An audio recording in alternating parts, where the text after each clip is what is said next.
throughout the African world, there seems to be this one universal truth, that if there's no music at your function, it's just not even worth attending.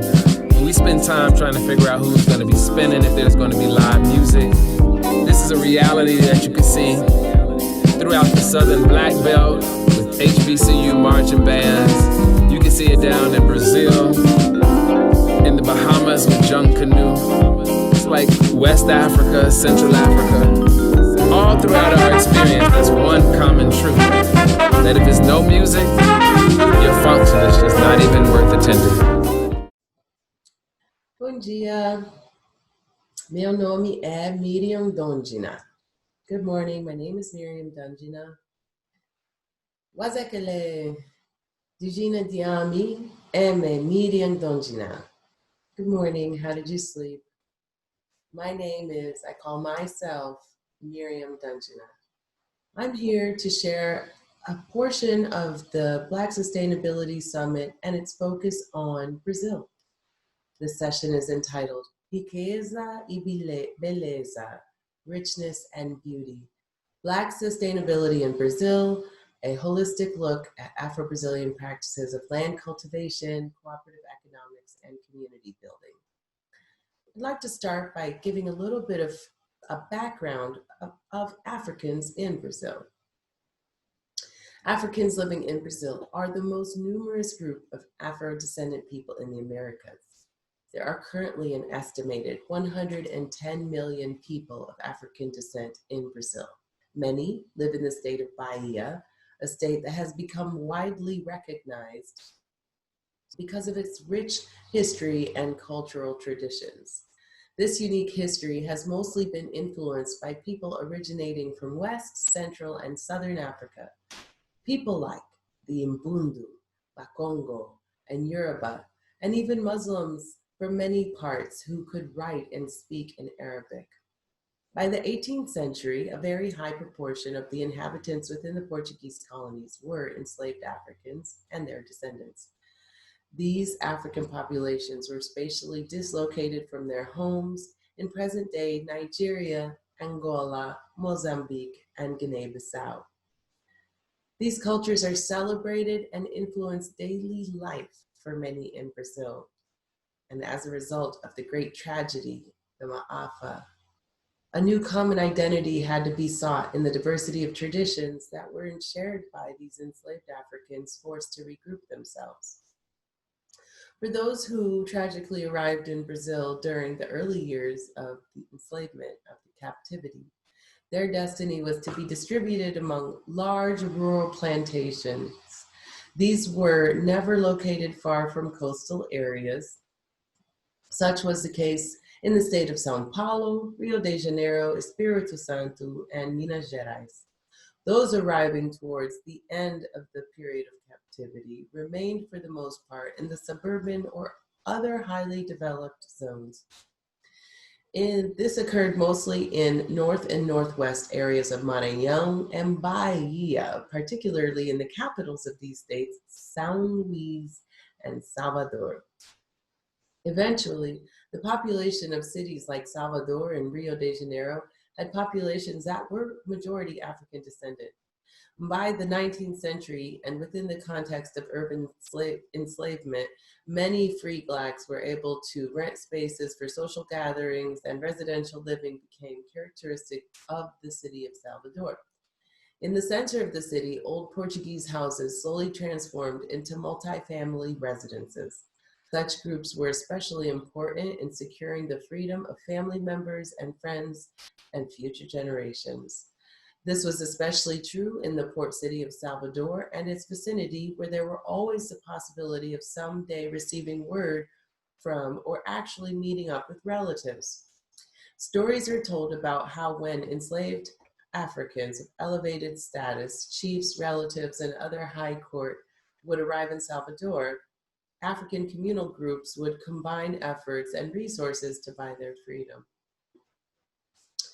The Ma'afa would result in the amazing process of redefinition and reaffirmation of African ethnic identity through communal self-determination.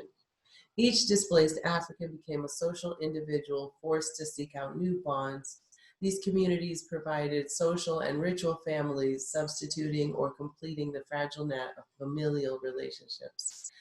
Affiliate groups known as nations were formed by enslaved Africans as a way to establish social bonds reflective of their African values. These nations did not always correlate with origin. In other words, members of groups like Nago, Jeje, Minas, and Angola, to cite the most significant, did not necessarily originate from those tribes in Africa. Rather, these national identities provided a sense of belonging, building social cohesion on the basis of race, shared values, and collective experiences. Within these chosen communities, each person could be affirmed and surrounded by others who shared a common story. Candomblés, quilombos, and liberation societies adhered to religious expressions and community organization based on elements of African culture. Through the ritualized cultivation of knowledge, African spirituality shaped the foundation of religious practices of many of the first societies that are today known as candomblés.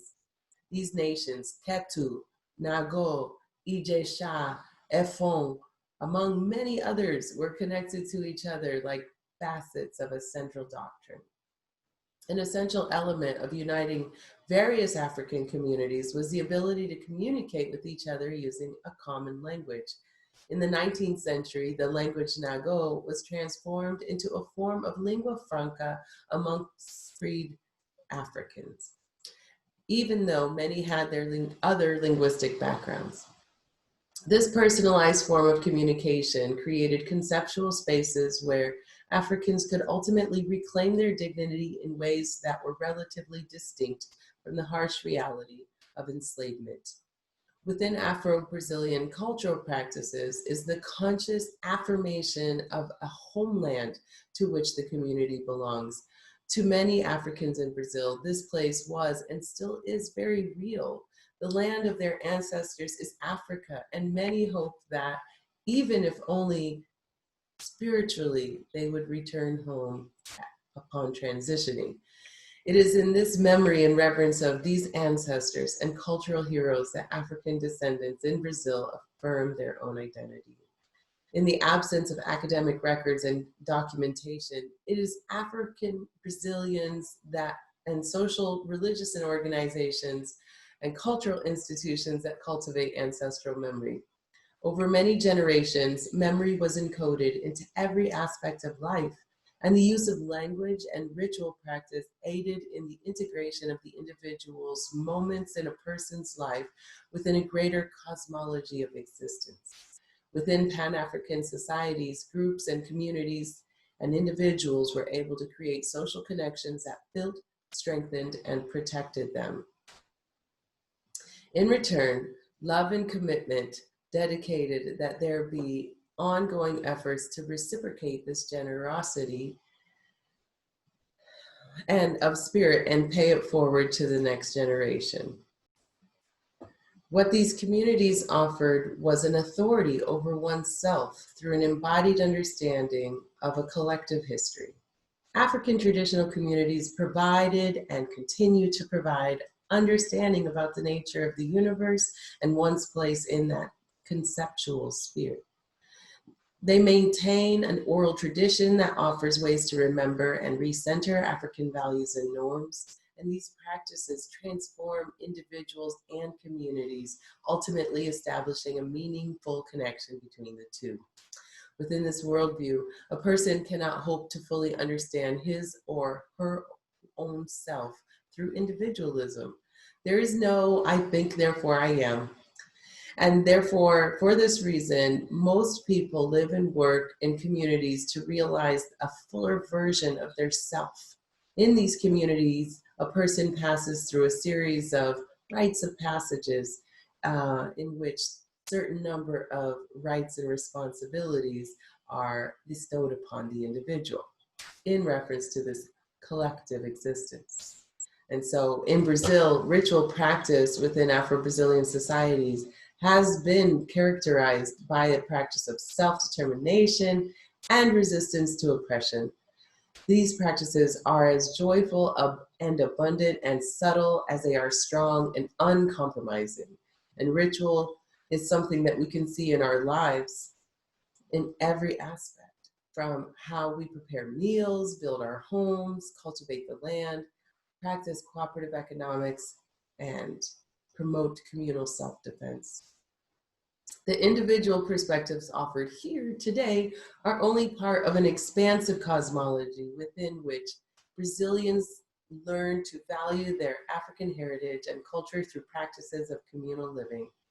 Please be introduced to Sueli Conceição, Ni Tokumbo, Mona Nzambi, Andre Duarte from Sao Paulo, and Naomi Hanna and I live in the United States and have a deep connection with these individuals and communities, and are happy to be here today to help them share their stories with you. Obviously, these interviews will be in Portuguese. I don't know my audience enough to know if you prefer the Portuguese or the English. Given that all the materials are in English, I will opt to offer translation, and we'll be happy to follow up to share the recording in Portuguese so that those of you who do understand that language are able to hear the speakers in their own voice and in their own words. Here we are in the midst of a conversation about the products sold, aggregated and sold by Sueli Conceição on behalf of Quilombo communities in the city of Salvador, Bahia. Sueli has a PhD in development and environment and is a biologist and traditional herbalist by trade. She has conceived of and coordinated the project for a network of liturgical medicinal plants and the Institute of AfroBrazilian Dance. Sueli is giving us a tour of her store and sharing a little bit about these products that she's able to collect from different smaller producers across the state that are people who represent religious communities. She's speaking about the herbs that they are able to grow locally and then use to create these products. And then they aggregate them and sell them in a central location by, with some support of the Bahian government who offers this space for that purpose. I can't wait to visit her in her store one day and get some of these very essential curative potions and lotions for myself. But let's listen to Sueli a little. Nesse cenário, os terreiros têm uma economia muito pungente, então, de serviços e produtos. E as plantas são elementos que alimentam, independente da nação, se é banto, se é queto, se é jejá, se é nagô, as plantas são as bases para fazer todo o procedimento religioso, né, e alimentar. Então, a ideia é que as pessoas de terreiro criassem uma economia para poder se autossustentar, ter autonomia financeira e econômica, né? Muito pautado na economia solidária, economia criativa, porque assim, dentro das minhas investigações, como eu também sou uma mulher do candomblé, eu sou uma orixá, eu sou filha de Oxum, né? E o meu terreiro fica numa região metropolitana de Salvador, que é o Ilê Alaquetu Axé Ojuomi. Tem toda área que a gente pudesse desfrutar dessa identidade local. Então, quando eu fui fazer doutorado em desenvolvimento do meio ambiente, para apresentar à academia e à sociedade quanto nós, né, de comunidades tradicionais, podemos, né, se reinventar e surgir, se manter nessa sociedade racista, que é o Brasil, muito capitalista, a partir da nossa identidade. Aí que surge a Yaomi, que significa mãe d'água em Yorubá, com o fitocosmético. Então, as virtudes terapêuticas das plantas que são utilizadas no contexto litúrgicos, que elas também são medicinais, elas viram creme de massagens para cabelos e peles, é multifuncional, porque a partir da fisiologia do corpo e do cabelo, nós entendemos as manteigas e os óleos vegetais, eles são indispensáveis para manter a estrutura sadia dos fios dos cabelos e dos tecidos. Temos velas aromáticas para massagens, temos máscara capilar, óleo pós-banho, muito direcionado com essa nossa realidade. E as plantas que a gente usa é da fauna, da flora local, né? Nós não utilizamos flora de outro estado ou de outro país, porque justamente para valorizar essa identidade da cultura botânica, né, do povo de terreiro de candomblé. Né? Nós usamos muito o azeite de dendê, e aí a gente traz também as comunidades quilombolas que fazem essa produção artesanal do azeite de dendê, que é o palmo óleo, para poder a gente estar fazendo essa economia girar. E o projeto ROL tinha essa missão. So in this next portion, Sueli is going to talk a little bit about efforts to plant traditional plants like rosemary and lavender and extract essential oils to create another value-based product for the market, especially for these women who are leaders and members of different Afro-Brazilian religious societies, again, candomblés or these houses.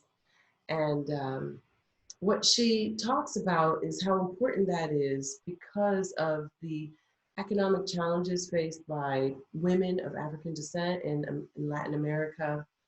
And so the type of cooperative economics that she is describing is to revalue what it is that Brazilians have contributed Africans have contributed to Brazilian society, principally women. And then she goes on to talk about the importance of doing so is because there are products that we buy outside of our community and bring into our communities in order to use them for our traditional and religious practices. And so just closing the circle a little bit, let's hear a little bit more from Sueli here describing this process. Presenciam. Onde é que são cultivadas essas plantas? Como é o processo de extração? Como é que faz a transformação do fitocosmético para o uso final? Então, são produtos que contam a história e valorizam o povo. A minha ambição agora é estar trabalhando para conseguir implantar dentro desses 12 terreiros que tem 12 hortos, um aparelho, um destilador, para começar a fazer óleos essenciais das plantas.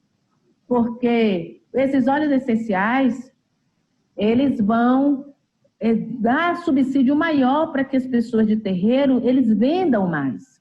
Eles vendam mais e ganhem mercado. Né? É uma tecnologia simples, mas que é muito rentável. Então, a minha ambição é ver a emancipação econômica dos povos e comunidades tradicionais. E assim, a minha vida toda, há mais de 20 anos, é trabalhando nesse caminho com esses segmentos, eu acredito. E a cosmética da Yaomi, ela tem esse apelo, né, porque ela conta a história do produto e diretamente ela vai fortalecendo as comunidades que fornecem a matéria-prima. Então, esse é um lugar muito desafiador para nós, principalmente como mulheres pretas da América Latina, né, que é o meu lugar, né, de fala, está construindo esses processos. Então, tudo foi pensado milimetricamente como a gente pode estar fazendo essa transposição e fortalecer essa economia. A economia que os terreiros têm, porque nós saímos, né, o povo de terreiro fomenta um mercado muito forte e esses valores não se revestem para a população de terreiro. Muito pelo contrário, tem pessoas de outras vertentes religiosas e de outros grupos étnicos que ganham dinheiro em cima da necessidade da receita que os grupos, né, apresentam mensalmente. Então, a ideia é, de alguma forma, é aquela história, né, do black money. Como é que a gente pode fomentar o black money nesse lugar? Eu acredito nisso e é possível, né, que faça, porque existem produtos e serviços de qualidades que podem entrar no mercado e pode fazer. Então, assim, a Yaomi, principalmente nesse período de pandemia, foi muito tenso, porque nós fechamos, muitos terreiros que estão aqui envolvidos com seus produtos deixaram de colocar produtos na loja, que é a Botica Hall, que fica aqui no Pelourinho. A Yaomi continuou mantendo as atividades pelas redes sociais, mas a gente tem um problema muito sério porque os seguidores das redes sociais não refletem ainda em vendas. Isso é triste. Eu estava fazendo uma avaliação ontem, né, das redes sociais. Nós estamos com 3.100 seguidores e fazer um cálculo simples. Se cada seguidor desse por mês comprasse um sabonete, somente um sabonete, teria uma receita mensal de R$78 mil. Então, era uma receita que ia estar trabalhando a partir da necessidade diária dos grupos, ia estar fomentando mais renda, ia estar fomentando emprego, né, trabalho, né, muito pautado também na qualidade de vida. I wonder what that's like for non-Portuguese speakers. Must be the same when they're listening to us in English. So one of the things that she talks about there is Black money. She actually uses the term Black money to describe the process of keeping money in the community. Yaoi is the name of the product, by the way, which is called Mother of the Waters, which earlier on in her talk, she talks about how important it is that the products that we use reflect our, sort of skin uniqueness and hair uniqueness. And yeah, so let's see where we go from here. So Sueli fascinated me for sure. And we'll come back to her because there's more of that story to tell. For now, by way of a transition, we're going to meet a gentleman named Andre Duarte. Andre lives in a very different situation than the people who reside in Salvador, Bahia. He lives in the state of São Paulo in something called the interior or inland. He's been living there for a year and a half, developing a project on a little small piece of land in a shack, as he calls it, chácara, and in a region where there are many traditional communities that are culturally different than the ones in Salvador, but have their own influences from Africa and African cultures and traditions. And so by way of a transition, he makes a reference in his talk, and we'll get more to what he says, but Brazil is a lot more than what you might think about it. It is also what you experience of it, and that is why I fell in love with the place too. So I'm going to share a cultural dance, a video here on YouTube called the Jongo, and this part of the video was made from a film, So de Jongo, from the 10th encounter of Jongueiros. He mentions the name of the mastery, and I didn't memorize it. And I want to just give you a little bit of a look.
Samba sim senhor, samba negro, nego já sambou.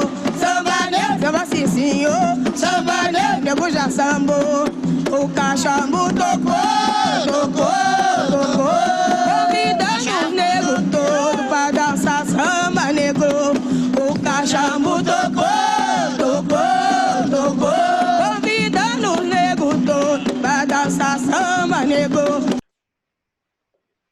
So, Jongo, the music and sounds of Brazil are very much African in a lot of ways. The eventual commercialization of these cultures has changed a little bit of their essence, as with a lot of what we see in the modern world. But what I'll say here is that if you look here on the map, you see the city of Salvador, where we were talking to Sueli in the state of Bahia. And following that coastal line down, we see Espírito Santo, Rio de Janeiro.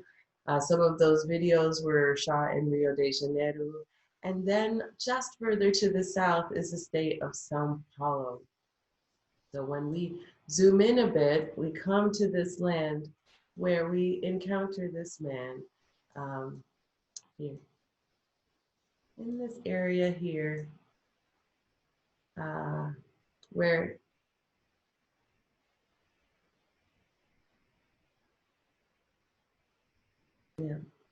sorry, I felt like I lost my connection there, where he's going to talk a little bit about this project and what he and his compañeros are cultivating there.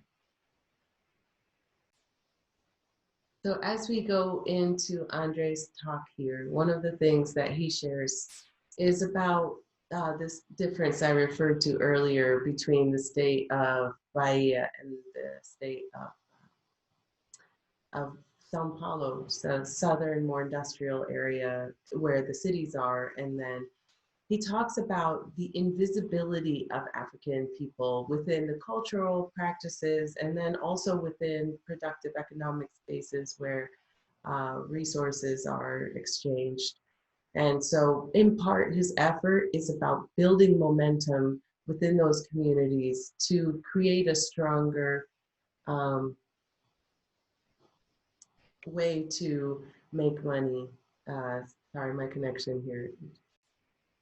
Bastante, passa, né? Banana passa, desidratada e tal. E as verduras, como a gente está no primeiro ano aqui da colheita, né? Então é isso, verdura, basicamente, banana, os cítricos que já tinham alguma coisa aqui na propriedade e o açafrão. O açafrão a gente teve uma produção bem grande assim, esse ano, mas toda a comercialização ela ainda tem sido feita assim, de uma forma bem tímida. Para amigos, pessoas que estão por perto, né? Como o meu trabalho não é esse ainda, a forma, né, como eu ganho dinheiro não é essa, então a gente tem feito bem na medida do possível. O que eu percebi até mais recentemente é que a gente pode ter um outro papel aqui na região, ao invés de somente produzir, passar a organizar os produtores em volta e beneficiar esses produtos. Uma coisa simples, uma pequena agroindústria, né? Porque a gente tem, apesar de não ter, infelizmente, né, as comunidades de terreiro em volta, mas a gente tem assentamentos do movimento dos trabalhadores sem terra aqui na região. Grande parte desses assentados são homens e mulheres negras. Então, a gente está chegando até essas pessoas, mas tem uma dificuldade ainda de escoar. São assentamentos recentes, né? E eles já têm uma produção, principalmente de verduras e legumes, mas tem uma certa dificuldade de escoar. Como a gente aqui tem um bom acesso à cidade, né? Eu preciso ir à cidade com frequência, então a gente está se organizando agora para poder fazer esse papel de ponte, né? Entre esses produtores e o pessoal da cidade que tem interesse em consumir produtos sem veneno e de origem agroecológica, né? So Andre says a lot there. He talks about what he grows, banana, saffron, root vegetables. He said he was able to actually commercialize yam and saffron primarily. There were already fruit trees on the property when he acquired it. And he talks about the eventual desire to want to also grow herbs for extracting essential oils. He says that for his reality, in his environment there is there are assentamentos de movimento sem terra. So there's a movement in Brazil called the landless people's movement, or the without land movement. And essentially this is a movement that's been around for decades, and Brazil is such a big place with a lot of area that is not under cultivation. In the same respect, there are many people without land and a means for productive ways of earning their own money. And so they have squatted, they've just taken the land, and they have, through that, started to cultivate the land there. And he says that now that he's a part of this community, he sees more of an opportunity to cultivate the relationships in these economic exchanges to create better opportunities for these products to get to market. Finally, he does say something, he uses a term called agroecologia, which is a term that in Brazil is very much used by the more institutionalized approaches to organic production. So agroecology, agroforestry are ways that, because so much of Brazil's economy is dependent on the production of the land, the productivity of the land, then the attempts to create more sustainable ways to do it, he says, to make produtos sem veneno, so products without venom, which is actually like, just without any pesticides or herbicides or fertilizers. So yeah, he shares a little bit about that reality, and let's see what else he goes on to say. Escoar quer dizer Seria o que sobre a significa? produção. Escoar. É para a gente conseguir distribuir os produtos, porque existe um gargalo, né? Eles estão produzindo e aí esse gargalo se fecha na hora de repassar para o consumidor final. Muitas vezes esses produtores eles acabam ficando com o produto na mão, e é um produto, né, como a gente sabe, muito perecível, estraga muito rápido. So in that little segment, Andre uses a term escoar that I'm unfamiliar with, and so I ask him, escoar significa o quê? And he goes on to explain that escoar is about aggregating products so that they can get to the market, which is a theme that we heard in Sueli's approach to cooperative economics in Bahia as well. Escoar, these products, and he says there's a bottleneck in the production where people are able to produce lots of viable market products, but that they're not getting into the hands of consumers. And so the creation of social cooperatives and sort of collectives that are focused on identifying markets and accessing them actually creates the system where the rising tide can rise all boats. And so yeah, language, these little words, trying to understand all of the things that are being shared. And in that respect, I would love to now introduce you to my professor of Kimbundu. Yeah, Ni. So my professor, who's teaching me this language, Kimbundu, lives in Salvador. He taught himself this language because he started to learn some of the vocabulary as part of his practice of religion within a Casa de Angola. We saw earlier that these Brazilians organize themselves into different nations, and not necessarily by birth, but by affiliation. And these nations still exist and still influence the cultural identity of many people in Salvador, including me, who has not only studied Kimbundu, but wrote the textbook, went to Angola, and I hope to go there myself. But let's hear a little bit of what Ni has to share about language and its role in connecting communities. Muito bom. Bom, boa tarde, né? É um prazer estar aqui com vocês. Bom rever Dondina, como normalmente chamo, né, Miriam? Bom rever Dondina, e é um prazer conhecer Naomi, Oyamatamba. André, é um prazer também, André. E é um prazer, é óbvio, rever nossa rainha Sueli.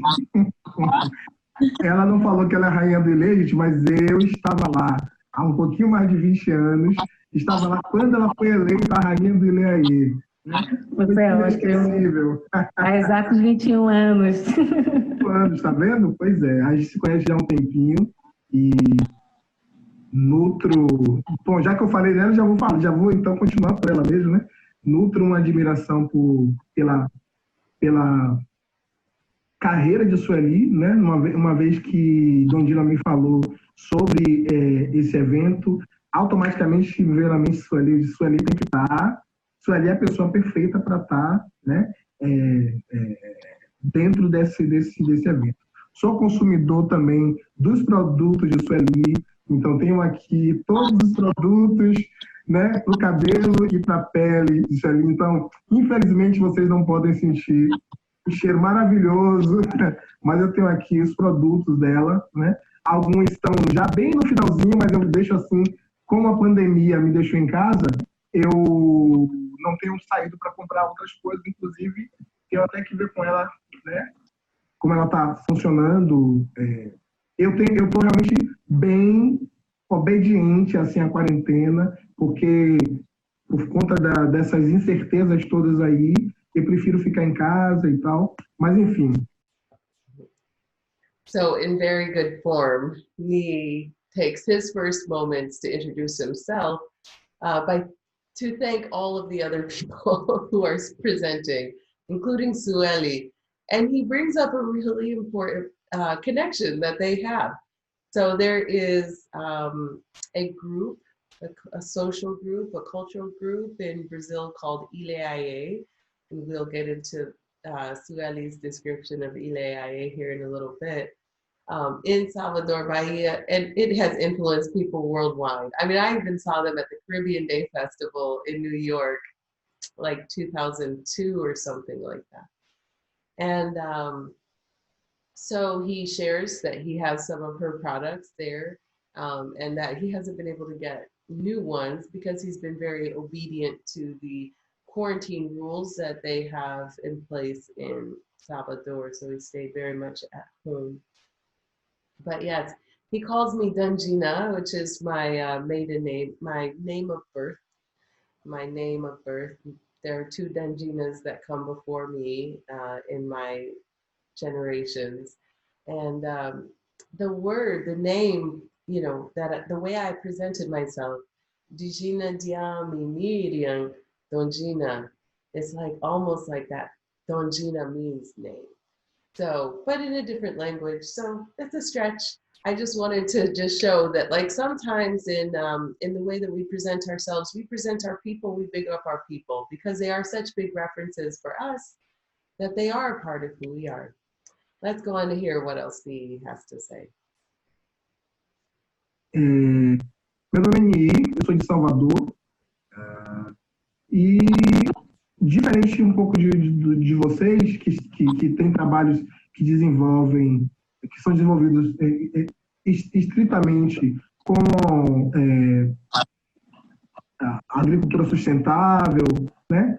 Eu estou com alguns projetos já em andamento nesse sentido, só que são coisas muito pequenas, então eu acho que não vale nem a pena eu compartilhar agora com vocês do que se trata, porque realmente são coisas estão muito no início. Eu tenho pelo menos 2 projetos, mas assim, eles estão bem no início, mas eles têm tudo a ver com isso aqui também, viu, gente? Assim, tem tudo a ver. Só que realmente eles estão bem no início, e eu estou na captação de recursos, eu estou no projeto de captação de recursos, então eu já tenho alguns meses captando recursos, né? Fazendo algumas campanhas de captação de recursos para um desses projetos. Tem um outro que é um pouquinho maior, então ele ainda está no processo de elaboração, né? Mas ele é mais gigante, né? Eu acredito que todos os dois eles vão chamar muita atenção quando eles estiverem em fase de mão na terra, né? Mas eles são muito bonitos, e são muito especiais. Eu só queria compartilhar com vocês que eu estou muito animado pelo fato de poder estar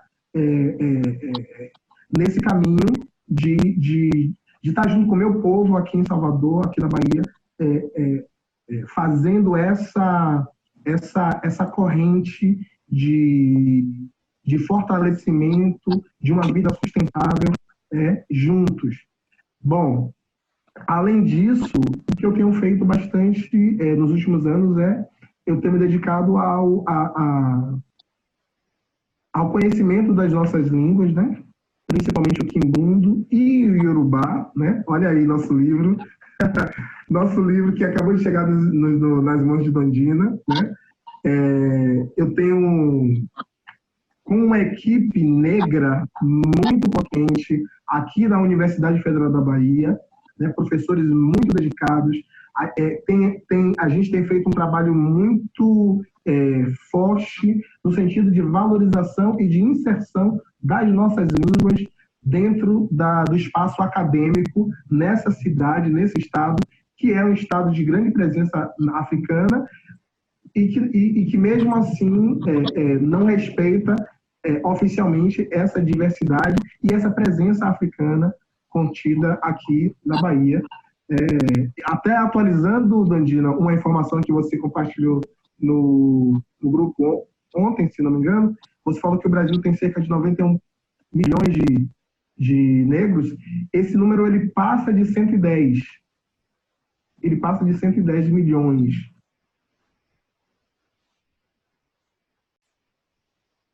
So in his remarks there, Nee begins to describe a couple of projects for which he's fundraising. He doesn't go into great detail about them, but I think it's important that he mentioned them because for those of you who don't see yourself far down the line, you haven't bought land, you haven't built houses, homes on them, you don't have anything under cultivation on land that's yours. I think it's really important to recognize that we're all on this journey together and we're all at different points of that journey. You know, where you are today is where somebody wishes they were. So I just wanted to say that. And then he goes on to describe a little bit about the significance of what he calls the Filhos da África, the children of Africa. He breaks it down numerically by saying the Afro-Brazilians are actually 55% of the population and constituting 110 million people. And so he talks a little bit about his team that he's putting together, excuse me. He says it's a strong team that is advancing the learning around African languages in Brazil. Let's hear what else he has to say about that. E também desenvolveu alguns cursos de extensão na Universidade de São Paulo. Voltando para Salvador agora, estamos fundando esse curso de extensão aqui no NUPEL, na UFBA, na Universidade Federal da Bahia. E eu tenho meu curso, eu tenho meu empreendimento, que é a Calunga Idiomas, que hoje está se expandindo cada vez mais, que é um curso totalmente online. Tenho alunos, né, como nossa querida Dondina, que está nos Estados Unidos, tenho alguns outros alunos nos Estados Unidos, no Reino Unido, na França, em vários lugares realmente, aqui na América do Sul, né, Chile, Colômbia. Então, tem uma quantidade muito grande de negros aqui na diáspora que está se voltando para o estudo da nossa ancestralidade, das nossas línguas ancestrais. E isso tem sido um movimento que está me dando muito prazer.